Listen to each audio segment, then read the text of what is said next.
Should start.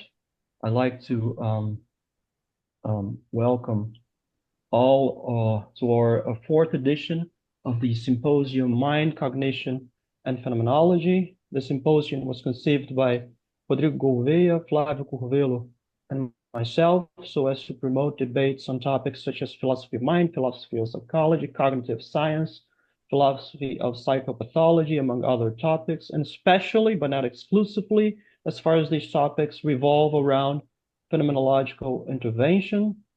We conceived it to be held in conjunction with the Symposium on Husserlian Phenomenology, which will happen both tomorrow and a session tonight. And this Husserlian Phenomenology Symposium aims at welcoming more exegetical contributions related to the phenomenology of Edmund Husserl.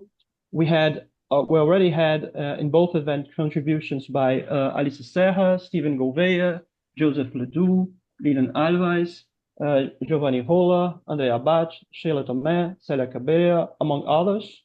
This year's events will host researchers such as Katja Crone, Saulius Geniusas, Søren Overgaard, Alice Tonyi, Marco Sacrini, among others.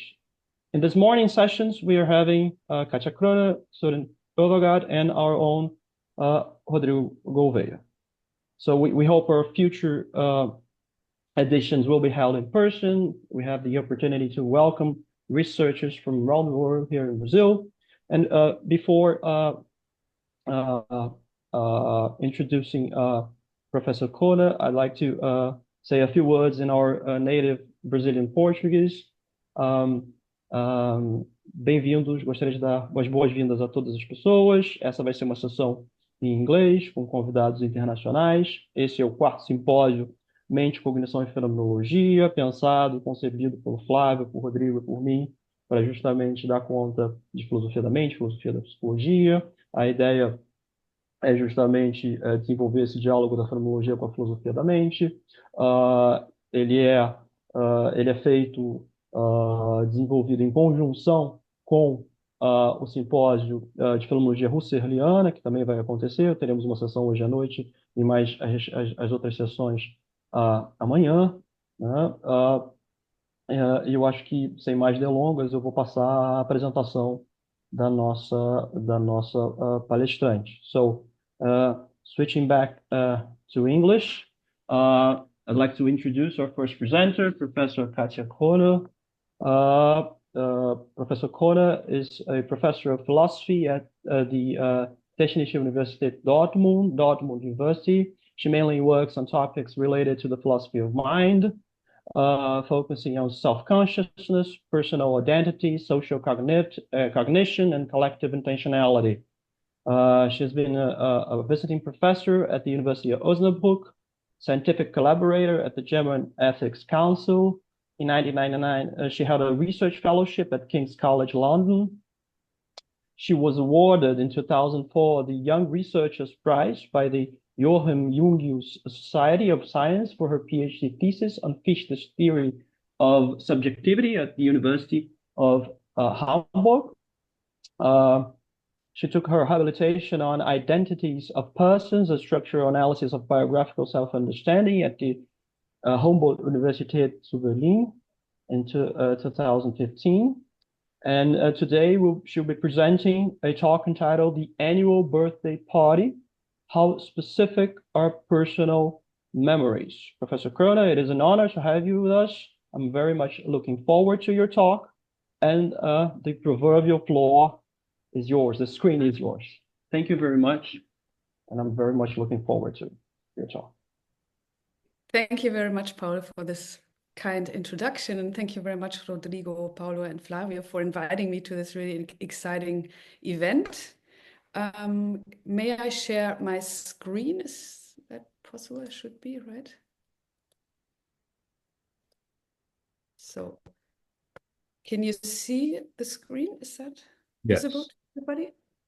Okay, great. Yeah, I'm going to present something from a quite recent field of my research, which is philosophy of memory. Well, here is the topic of my talk. I will deal in my talk with kinds of personal memories that occur very often in everyday life, but which have so far received only little attention in interdisciplinary memory research. Namely, some personal memories are episodic-like, but they do not represent one specific past episode. For instance, take memories of recurring events, such as memories of my weekly tennis training at school, of my frequent participation in climate demonstrations during college times, or of my going to a friend's annual birthday party. Or take memories of routines and habits, such as of making oatmeal for breakfast or of being politically active while living in Cologne. I will call memories with less specific content compared to the paradigmatic episodic memories representing one specific episode, generic memories, or short GM. The questions I'll be dealing with are: what is actually the structure of generic memories content, given that generic memories are mental states having a particular content? How does their content differ from that of paradigmatic cases of episodic memories that are memories which represent one specific or particular past event? The aim of my talk is to suggest an adequate description of generic memories content. However, my thoughts will be part of a broader picture. I will argue for a dynamic understanding of personal memories in general, in which specific episodic information and more abstract information interact. Now, here is the outline of my talk. I will begin with some clarifications and adequacy conditions. I will then present a content analysis of generic memories, and I will end with a conclusion and an outlook. Okay, preliminary clarifications. Now, here's an important constraint to my considerations. I will restrict my considerations to memories of recurring past events, and I will leave memories of routines and habits out of my thoughts, even though I think there's kind of an overlap between those, between memories of recurring events and between memories of routines and habits. I will further assume that remembering recurring events involves mental imagery, the simulation of a scene with perceptual properties.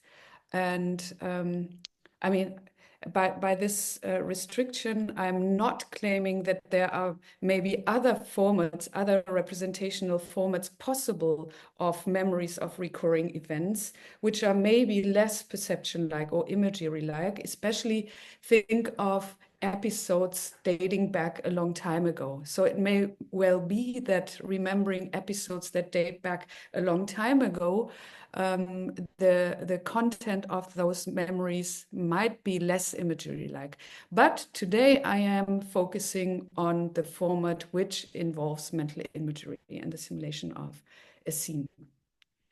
Now take the example of remembering the annual birthday party of a friend. So let's assume a friend of yours celebrates his or her birthday party really every year. Now, during retrieval, you may visualize yourself standing in the kitchen of the friend near the buffet. There are some familiar people around you. The light is dim and music is playing in the background, and you're overall in a good mood. Now, at first glance, such memories of recurring events seem to occupy kind of a middle position between what is called episodic memories and semantic memories. On the one hand, those memories are similar to episodic memories, which distinguish them from semantic memories, because one obviously represents something one has personally experienced in the past, and the retrieval is presumably accompanied by a phenomenal experience.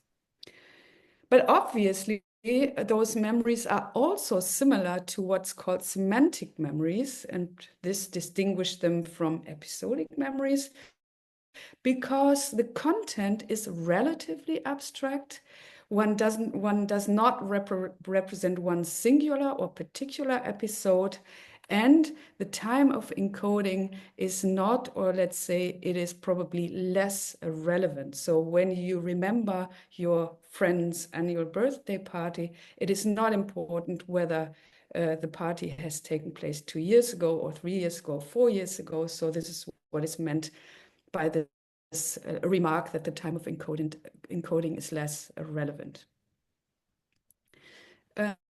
The psychologist Ulrich Neisser makes the following remark concerning generic memories of recurring events. He says, what seems to be a remembered episode actually represents a repeated series of events.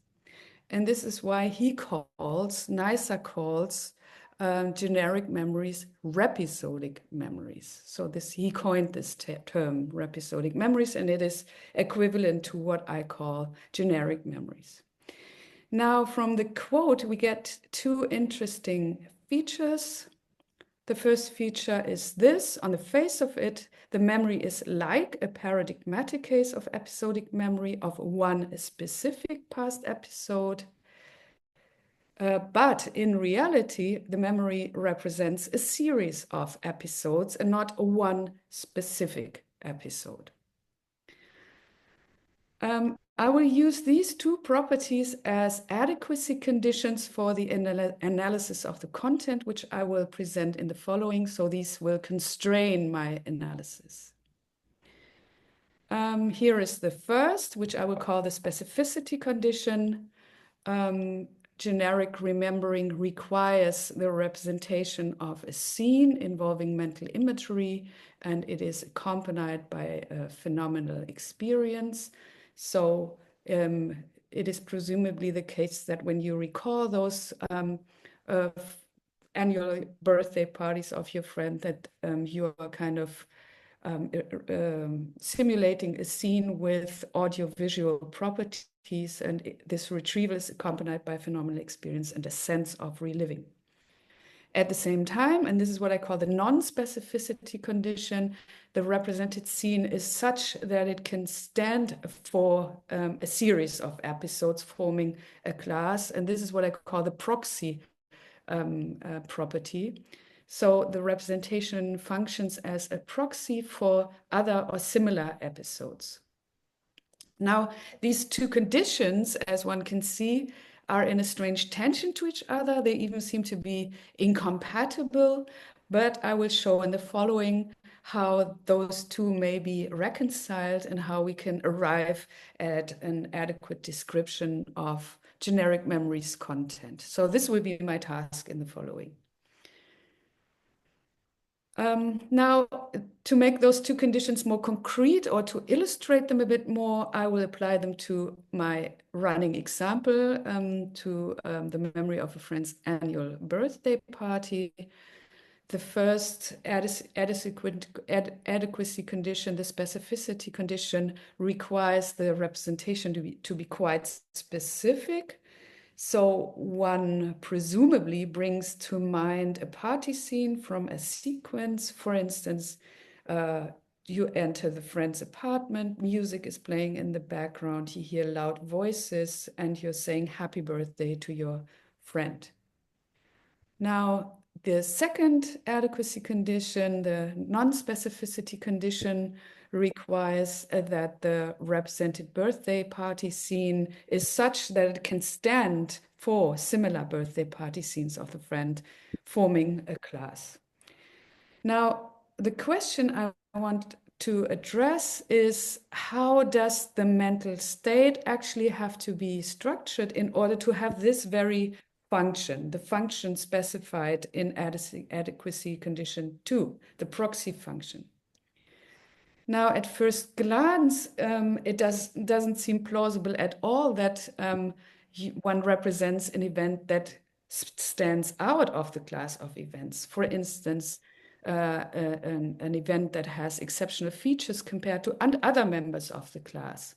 So, for example, you remember 2 years ago, rather surprisingly, the friend's birthday party took place outside, and due to bad weather, only a few people came to the party, and everybody was in a rather bad mood. So the representation of such an exceptional episode would clearly be what one would call an episodic memory in a paradigmatic sense, because one retrieves this particular specific episode, so the birthday party event 2 years ago. By contrast, it seems more plausible that by remembering the annual birthday party, one represents a typical birthday party event. So one possibly with less specific or with average characteristics. Now, and in the following, I will try to spell out what this actually means to represent a typical event. Typicality is a property of mental structures, which in cognitive psychology are referred to as schemas or scripts, as prototypes or exemplars. So the question is, can we make sense of the property specified in adequacy condition 2, the proxy function, by referring to event schemas or scripts, prototypes, or exemplars? Now, these are the 3 mentioned structures, those which are typically operative in cognitive processing, especially in categorization. And they exhibit different degrees of specificity.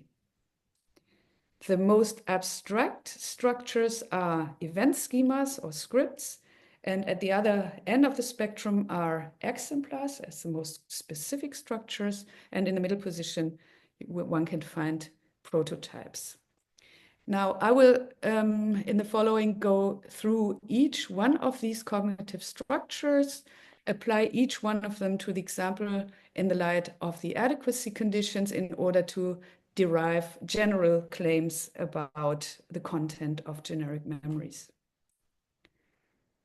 Okay, I will begin with event schemas or scripts. So my question will be, can the content of generic memories be adequately described in terms of an event schema? So first of all, what is actually an event schema or a script? An event schema is a generic mental representation of an event that summarizes past experiences and which facilitates to process and meaningfully organize stimuli. So according to schema theory, incoming information is being processed in part bottom up, so without impact by prior knowledge, but also in part top down. So the interpretation of the stimulus is guided by prior knowledge. And prior knowledge is background knowledge, what is referred to as a schema or a script, which has the function to direct behavior and guide expectations. So here is the typical example. Probably everybody here is familiar with the restaurant schema or the restaurant script. As a consequence of many previous visits of restaurants, one has encoded regularities such as taking a seat, ordering from a menu, eating the meal, paying the bill, etc. Now, these regularities help to interpret incoming stimuli and to classify similar situations, but also to make, flexible adjustments. For example, if you are in an unusual situation, for instance, when you travel to a foreign country and you're not familiar with with the culture there, and you enter, let's say, a Japanese restaurant for the first time, and you don't take a chair in order to sit down, but rather you sit on the floor. So you can make flexible adjustments. Now, crucially, the restaurant schema or the script does not refer to any particular restaurant. It's just it's a very abstract representation of an event structure. So applied to the example, what's relevant here is that we have to assume that an event schema of a birthday party is not referring to any particular birthday party. It is rather representing a sequence of typical events of birthday parties. For instance, one arrives, one greets people, one gives a present to the birthday person, one sings happy birthday, one eats cake, etc. Now, how can we specify the role of such an event schema or a script as a cognitive structure in remembering my friend's annual birthday party? Well, the event schema here is very likely to be operative in generic memories or generic remembering, but so it is also in paradigmatic cases of episodic remembering. For example, when I remember going to my uncle's birthday party last week. So the event schema helps to kind of organize those stimuli. And so it is operative in these two cases. Now, looking at event schemas to find out what's specific for generic memory doesn't really help very much, I would say, because there's no difference between generic memories and episodic memories when we look at event schemas. So let's turn to the next concept of cognitive structure, which is the most specific one at the other end of the spectrum, namely exemplars. So the question is, does the content of generic memories have an exemplar-like structure? And here again, I will first introduce the theory and then apply it to the example. So what does exemplar theory actually hold? Well, actually, exemplar theory is originally a theory of categorization, so about the nature of semantic categories and the way things and events are assigned to such a category. The assumption here is that things and events are assigned to semantic categories based on a similarity to stored previously encountered objects or events, and those are called exemplars. A new stimulus is compared to exemplars as particular token members of the category, so individual instances of the category. And so exemplars that share the most characteristics with other exemplars of the category are considered typical. For example, whether an object one sees in the park is categorized as a bird depends on its similarity to stored exemplars of the category. So to birds one has previously seen, for instance, robins, chickens, or herons, and so on.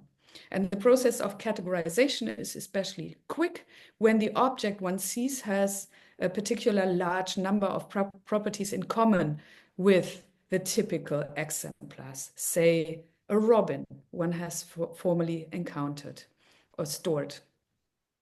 So this is very roughly the general framework of exemplar theory, and I will now apply it to the content of generic memories. So what does such an application give? Are we representing a typical token event, an exemplar, as a proxy for similar token events forming a class? So this is the question here, the application to generic memories. Now applied to remembering, to the example, remembering the friend's annual birthday party, assuming an exemplar-like structure would mean to represent a particular former episode in exemplar E that is considered typical due to a high degree of similarity to other stored former episode, which are of course exemplars. So for instance, one would maybe represent the birthday party 2 years ago. You visualize yourself standing in the kitchen of the friend's apartment. You see yourself talking to John and Katie about, I don't know, politics. A song by the Talking Heads is playing, and you are in a good mood. Because, and the retrieval is accordingly kind of accompanied by a positive affective attunement. Now, considering the two adequacy conditions, assuming an exemplar-like structure obviously meets adequacy condition 1 very well, because 1 here, as the example shows, 1 represents a scene involving mental imagery with perceptual or perceptual-like properties, and the retrieval is very likely accompanied by a phenomenal experience. The challenge here is, in my view, that remembering an episode as an exemplar, the way I just spelled out, doesn't seem to be any different from remembering an episode in the paradigmatic sense in episodic memory. Because in both cases, 1 remembers going to a particular birthday party of the friend at location L at time T. So if we assume exemplar-like structure, then generic memories and episodic memories seem to be indistinguishable. And this implies that adequacy condition 2 cannot be accounted for. Why? Because if 1 remembers a particular episode, like in the paradigmatic case of episodic remembering, then the proxy function, which adequacy condition 2 requires, is lacking. The remembered scene would be nothing other than a remembered scene, and as such would refer to nothing other than itself. The result of which is that exemplar theory doesn't adequately capture the structure of generic memory's content. However, the following objection could be raised. Somebody could object that it may well be the case that generic memorying and episodic memorying are kind of indistinguishable in terms of what is mentally represented. The difference, so the objection could go, lies rather in the attitudes. In generic memories, 1 remembers the scene as one of a series of similar episodes, while in episodic memories, 1 remembers the scene as a particular episode. So the scene would be presented differently in each case, right? And adequacy condition 2 could be met by locating the relevant feature somewhat outside of the representational content, namely into the attitude of the remembering subject. And it would follow that exemplar theory is indeed the right approach to account for generic memory's content. I would like to respond to this objection in the following way. In my view, the objection misconceives the complex structure of the content and the dynamics of personal remembering. I would like to hold on to the claim that in generic memories, 1 mentally represents more than 1 particular episode, and the property of being a proxy for a class of events is part of the content, even if this is not explicit or foregrounded. How can we make sense of that? Well, often when remembering recurring events, 1 switches from generic memories to episodic memories and back again.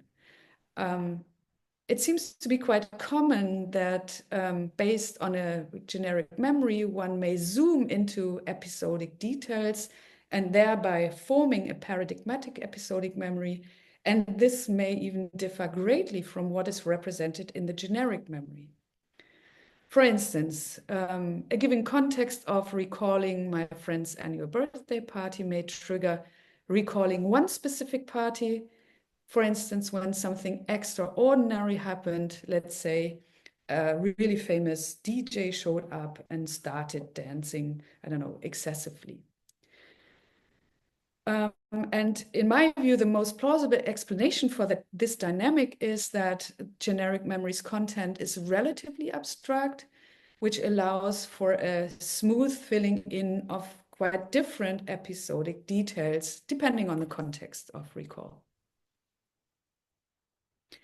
Which brings me to prototypes as cognitive structures. And here again, I will first briefly introduce the prototype approach and then, like in the previous cases, apply it to the examples.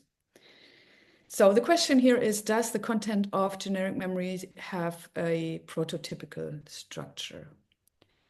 Now, the core assumption of prototype theory is that actually it is quite similar to the main assumption of exemplar theory.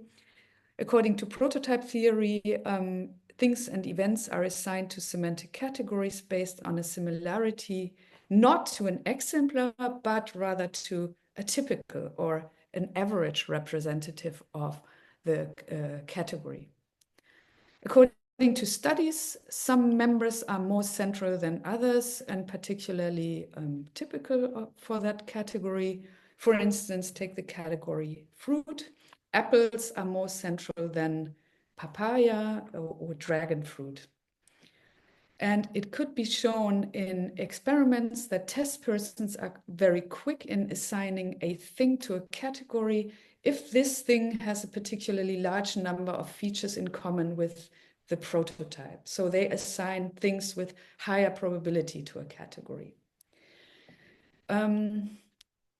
Prototypes, what are prototypes? And this is very important. Prototypes, unlike exemplars, are clusters of statistically salient properties of a given category. They are kind of standard or default cases with average properties.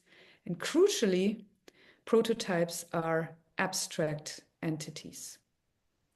So overall, what prototype theory claims is that some of our mental states have a prototypical structure. And this is the case when, for example, someone mentally represents a category, say fruit, by referring to standard representatives to a standard representative that exhibits a cluster of statistically relevant properties of category members. And in that case, for instance, apples. Now, applied to generic memories of recurring events, does the content of generic memories have a prototypical structure? Meaning, are we actually representing a prototypical event as a proxy for similar events forming a class? Applied to the example of remembering the annual birthday party of a friend, this would mean first that the label friend's annual birthday party refers to a class of past events encompassing all former birthday party events of the friend. And one would represent a clustered event with statistically prominent properties. So prototype theory would presumably predict that roughly this content comes to mind when remembering a friend's annual birthday party. You visualize yourself arriving at the friend's apartment at wintertime, as almost always when the birthday party takes place. You see people X, Y, and Z you always see there, or maybe only see there. You have the same kind of food at the buffet, as always, and you are in a good mood, as almost always. Now, looking at the two adequacy conditions, what does this give? Well, adequacy condition 1, even though the default event is represented with average properties, this still involves mental imagery, like I pointed out in the example. So it does, you represent a scene with perceptual properties. It has a first-person quality. So it is sufficiently specific when we consider prototypical structure. And adequacy condition 2, the representation of a default event with average properties is sufficiently non-specific to fulfill the function of being a proxy for a class of events. including those which are less similar to the average representation. So it seems that a prototype theory gives an adequate description of generic memory's content, which I can now specify more generally. In remembering recurring events from one's past, one mentally represents personal event prototypes. I added personal event to event prototypes. Okay, now to make the approach a bit more substantial, I will come back to the dynamics of personal remembering, which I already brought up when I discussed an objection against my analysis of exemplar theory. Recall that remembering recurring events from one's past can trigger, in certain cases, a memory of a particular event. I think this is a real phenomenon. I think that this happens quite often. And I said that the most plausible explanation is that generic memory's content is relatively abstract, allowing for a smooth filling in of quite different episodic details depending on the context of recall. And the dynamic process can now be made more precise by saying that it is a shifting between generic prototype style remembering and a rich and detailed remembering. And this in turn would mean that generic memories and episodic memories are not neatly separated, suggesting that these are not different in kind, but rather kind of continuous phenomena. This is, of course, a bit speculative. But if this is correct, then this would have implications for future research if we assume such a close relationship between generic memories and episodic memories. So far in empirical research, when we look at existing causalist frameworks of episodic memories, these frameworks have so far focused on episodic memories only, and they will have to broaden their perspective, and they will have to explain how episodic memory traces actually give rise to generic memories. Maybe they're bundled together, maybe there are memory traces that individually give rise to certain generic memories. So this would have to be looked at in further detail. And somewhat connected to this first aspect is the question of what actually is the reference of generic memories having prototypical structure. In my view, this could be further cashed out, for instance, if one assumes that the reference is determined by relevant episodic information, which affords episodic memories in a given situation. So this would mean that the reference of my remembering the friend's annual birthday party is fixed by my ability to bring up episodic memories of particular evenings when the friend celebrated his or her birthday. So these questions would have to be further addressed in future research, and the description I presented here today is intended to be a first step towards this. Thank you very much. Thank you, Professor Crone. A very interesting talk. We now open up our session. We're taking questions, or a debate session. We're taking questions. Do you want me to unshare the screen? Would that be, or would you? As you, I'm not sure. I'm not sure if that's needed. I don't know. I think Rodrigo. Well, I think there's no need to unshare the screen unless you would prefer that, because maybe we can raise questions about a particular slide. Well, thank you, Katja, for your excellent talk. It was really interesting and elucidating, and also very thought-provoking. I would have an initial clarificatory question about the relation between generic memories and imagination. It seemed to me that when you described some scene that would appear when we have these sorts of generic memories, a scene that corresponds to recurring events, you were dealing with some sort of imagination of elements that could have been experienced during these past events.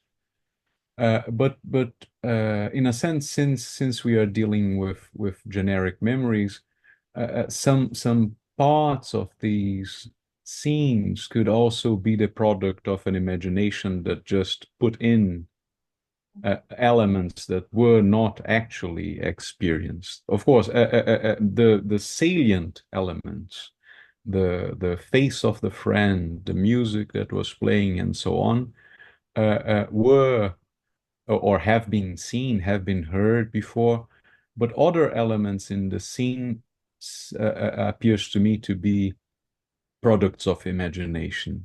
So I was thinking if there is any element that you could pinpoint to distinguish generic memories from the imagination of a recurring event, or the imagination that we experience when running a schema or a script, but which doesn't correspond to any event that we lived. For instance, I have attended Paulo's birthday parties in the last couple of years, but I have never attended Flávio's birthday parties. But I know both of them. I know the kind of music they hear. I can imagine how Flávio's birthday party would be like. I can imagine Paulo would be there and so on. So in a sense, I can produce this generic scene in the same way that I can produce the generic scene when considering Paulo's birthday parties. But what would be the difference? But just to put another element, I can use a lot of episodic memories in order to produce the scene of Flávio's birthday parties. But still, since I've never been to one of them, this is not a memory that I have. In fact, I mean, the whole scene was never experienced and cannot be used as a proxy, I would suppose. What would you say is the difference between these scenes? Yeah, that's a really great question, Rodrigo. Thank you very much. Actually, there's a whole debate, of course, about what is actually the difference between imagination and, in that case, episodic memory, so of one specific event, right? Because in memory research, there's a consent in a way in terms of that memory is actually a constructive process. So we are kind of adding all kinds of information when we retrieve something from our past. We're adding really different types of information, semantic information, but also information which might be very suitable, like images that might suit very well into this former episode. And we just put it in there and make it part of our retrieved memory. This happens quite often. So there's a whole debate about this question. Is there actually a possibility to clearly distinguish imagination from remembering in this imagery-like way? And I am defending overall, this is kind of in the background of my thoughts, a causal framework of memories. And here I would be very modest in terms of the causal requirement, because if you kind of specify this, or if you assume this causal requirement to be very strict and narrow, then you might go beyond the real phenomenon, namely that we are very often adding information which maybe is not really faithful to what has been happening in that very situation one is now in the present remembering. So I would defend kind of a weak causal condition for remembering. And in terms of generic memories, I think this is indeed a challenge. And I try to kind of sketch a picture at the end of my talk, how one could do justice to this minimal causal requirement when I talked about the reference of generic memories. Because when you say, well, it has a prototypical structure and prototypes are abstract features, then of course you have to tell a story about how they are actually anchored in reality or in episodes which have taken place. And this is, I would suggest that a specific generic memory is different from a mere imagination, because generic memory is grounded ultimately in episodic information. And the requirement for episodic information, stored episodic information, is a causal one, a weak causal one. So it has to do with the reference we are assuming when we describe or try to explain generic memories. And here I would say a generic memory is a memory which affords, when I recall it, which affords a particular episodic memory that I'm in the position to bring up a particular episodic memory. Potentially, you know what I mean? So there's a grounding relation between generic memories and episodic information. And this is how I would tell the story about the difference between imagination and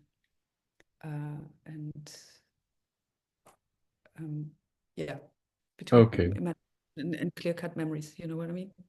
Mm-hmm. May I have a follow-up? Yeah, sure. Go ahead. Yeah. Well, I think that maybe you could have this grounding relation between episodic memories and generic memories in the sense of a full ground. The episodic memories would have this role of fully grounding the generic memories. But in a sense, episodic memories also ground the imagination of recurring events, but only partially. Right. Maybe you can also have a partial ground going on, and I can see that maybe this could be an answer to the problem. But I would only mention that I thought another possibility which doesn't have to deal with causal relations could be that when experiencing some generic memory, we have some sort of special phenomenological character that isn't lived or experienced in the case of the imagination that is grounded on episodic memories. In imagining Flávio's birthday party, I do not experience this peculiar feeling that I have lived some of these events, any of these parties. But, well, maybe this could also play a role. I don't know. Yeah, no, I fully agree. I think there's a particular phenomenology related to memories, to generic memories, compared to imagination, even though, of course, and I would say your question is perfectly fair to ask, well, when I imagine a scene, of course, I rely on what I have experienced in the past as well, right? And I just take some of bits of information and put them together and imagine how somebody who I know is most likely celebrating his or her birthday. So again, I think it's perfectly sound to ask, well, what exactly is the difference? And I think those two ways are paths one could take in order to show that it is a difference. One is the one I pointed out, relying on a causal framework. And the other one, and one has to really specify the relation between the generic memory and the grounding episodic information. Of course, one would have to say a bit more to that. But this would be a path to go. And the other one is, as you suggested, I fully agree. I think it is possible to identify a particular memory phenomenology, and there are, of course, some suggestions also in the discussions, right? I mean, the first person who came up with a particular episodic phenomenology of episodic memories is Endel Talving, the psychologist, and he said, when I remember a personal event of my past, this retrieval comes along with what he calls autonoetic consciousness. So it is kind of a subjective experience which informs me not only about that what I represent is something that is past, so it has this flavor of pastness, but at the same time it informs me about myself being the one who is featuring in this past experience. So this is how he calls it, autonoetic consciousness. And there are other researchers who have tried to kind of spell this out a bit more in terms of an episodic feeling, for instance. And I think something similar could be done with generic memories, which of course is something different from those paradigmatic cases of episodic memories in which you kind of refer to one specific past episode, right? Yeah, so I fully agree. I think this would be possible to distinguish generic memories from imagination. Thank you. Thank you, Katja. Thank you, Rodrigo, for your question. I'd also have two questions. I'm not sure if any we have questions. I don't think. I'd also have two questions. My questions are very straightforward. I don't think it will take long for you to answer them. So, the first question would be whether this is more of a curiosity of mine, whether cases of dementia or Alzheimer's play any role in trying to locate generic memory as a case that sort of straddles between semantic memory and episodic memory, whether dementia cases play any role. So this is more of a curiosity. And the second question would be related to prototype theory. You cited Roche at some point. I assume it's Eleanor Roche who developed the prototype theory, and you mentioned that prototypes are abstract, and as I see it, what Eleanor Roche was trying to develop, it was a theory of categorization, which was very much on the inactive side of the of cognitive science. So she was arguing against necessary and sufficient conditions. So in a certain sense, prototypes would not be abstract, or would not be as abstract as necessary and sufficient conditions. But she was also advancing this whole idea that we categorize events and things by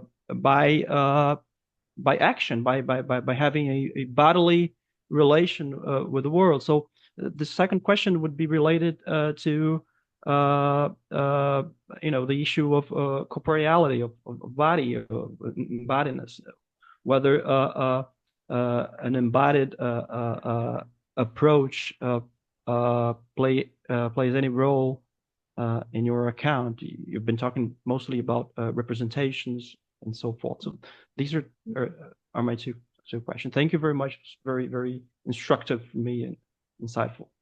Thank you. Thank you very much, Paulo. Great questions. Well, I begin with the first, right? I mean, dementia, of course, is always a very interesting case when you deal with memories, right?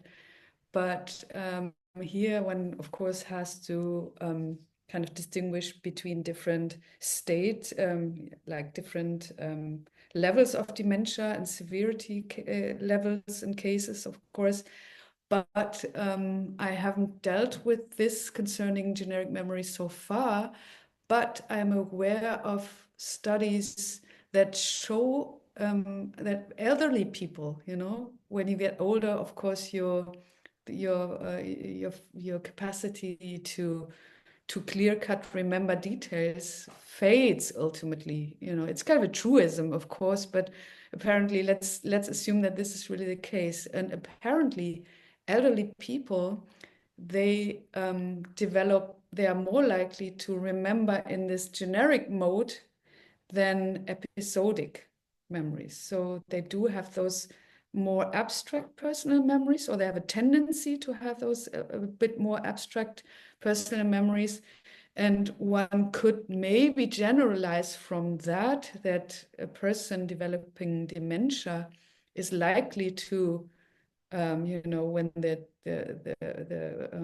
illness is not so severe yet, that the person is able to form generic memories when he or she is not in a position or not able to form episodic memories anymore. So I think one can kind of speculate about this a little bit, given those studies showing that elderly people have the tendency to form rather generic memories than episodic memories, I think.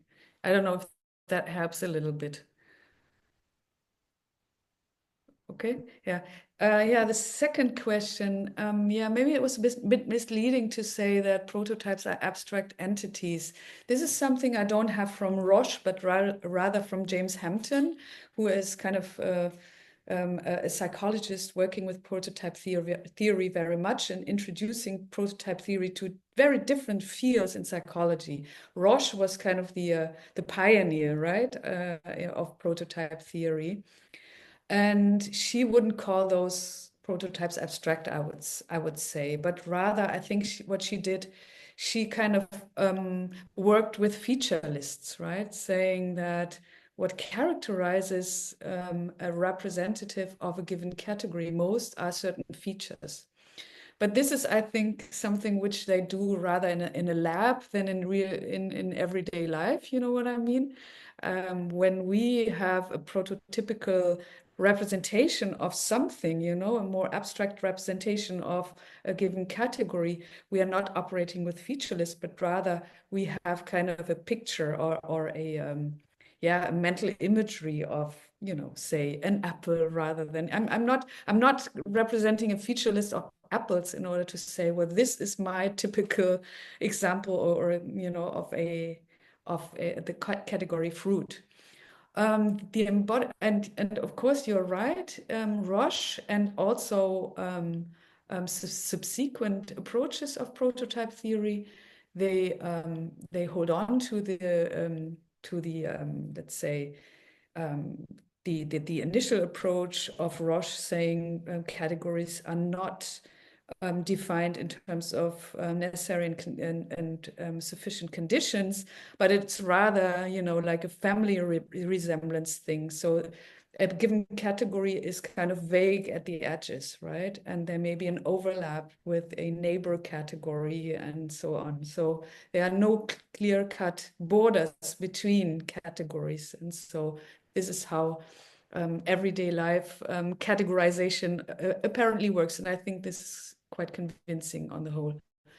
The embodied aspect you were talking about, Actually, I haven't really thought about this, but I have to think about this more. That's for sure. But I think it would be possible to integrate it more visibly, I think, when I said, well, as adequacy condition one requires, we have to think of mental imagery, we have to think of phenomenal aspects, which in my view are bodily aspects. So they kind of they are phenomena which are manifest because we are interacting with the world and we have a body. You know what I mean? So I think this is a possible way to integrate the embodied aspect more. Now you are asking about my assumption that remembering is a mental feature, a mental state, having a content, a representational content, and very well, let's say enactive approaches, embodied cognition approaches, they try to get rid of the idea that there are representational states, right? This is something you alluded to, I think, in your remark. Is that true? I did allude to that. It's this anti-representationalist. Yeah. And I mean, this is, of course, a whole discussion. And a very thorough discussion, and I think we can't really go into details here, but my view is that a mild representationalism is still the best way to account for mental states on the whole. I don't agree with anti-representationalist accounts like those by Dan Hatto, for example. I'm not convinced by that. And also, given that philosophy of mind is very interdisciplinary, and of course we're very interested in kind of finding empirical data in support of our arguments, I think it is also important to hold on to the framework of representational content and mental representations on the whole. So that's a very short answer. Thank you very much.